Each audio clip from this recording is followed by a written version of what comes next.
Nicolas, je sens qu'il y a une question qui te démange. Oui, effectivement, Yann.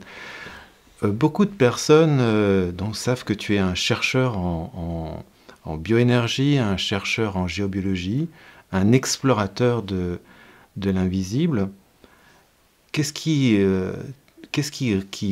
te motive autant pour voilà, aller découvrir tout ce qui nous environne et transmettre ce que tu as comme information? Je dirais que la première chose qui m'a motivé, et depuis mon enfance, c'est ma curiosité. Je suis de nature curieuse, donc je veux tout comprendre.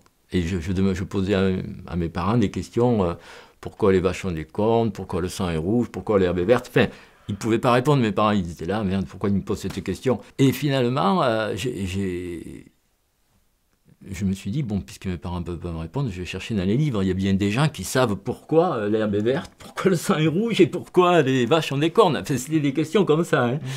Et finalement, ma curiosité m'a poussé à étudier et à comprendre que bien, il y a plein de chercheurs qui ont découvert avant nous des choses mystérieuses. Donc, j'étais passionné par tous les mystères de l'univers. Dès mon plus jeune âge, à l'âge de 12 ans, j'avais déjà lu 50 livres sur les mystères de l'univers. Donc je faisais de l'astronomie, j'avais construit mon petit télescope, je faisais de la photographie. Enfin bon, j'étais toujours intéressé par les mystères.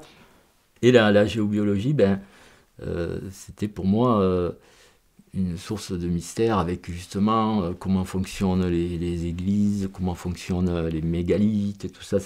Ça répond un peu à ta question ou c'était... Non, c'est parfait. Ouais. C'est parce que bon, voilà, après je pars dans mes histoires personnelles, mais voilà, moi c'est une curiosité et après, bien le plaisir de découvrir des choses mystérieuses aussi.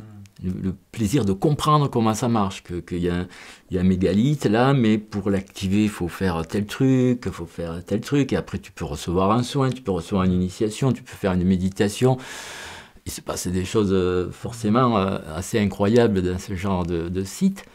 Donc il y avait non seulement la curiosité, mais après l'expérience.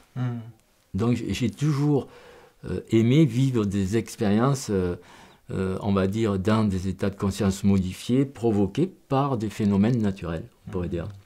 Et comment ces expériences, maintenant, elles sont accessibles à chacune, chacun? Mais à partir du moment où tu comprends quelque chose, tu l'intègres, tu l'analyses, et tu le perçois pas par des dons, parce que le gars qui a un don, par exemple le chaman qui a un don de clairvoyance et tout, il a eu son don, il ne peut pas le partager parce que c'est un don qu'il a eu. Moi, j'avais aucun don.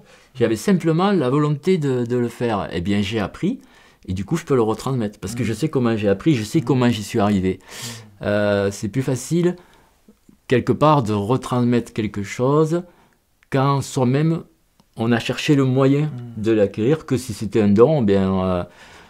finalement, le gars qui a un don, il ne peut pas vraiment le retransmettre, ni l'expliquer. Il va dire, c'est un don, je suis né comme ça, je voyais les anges, par exemple. Tu vois. Là, ce n'est pas un don, c'est vraiment une capacité que tout le monde peut développer. Ouais.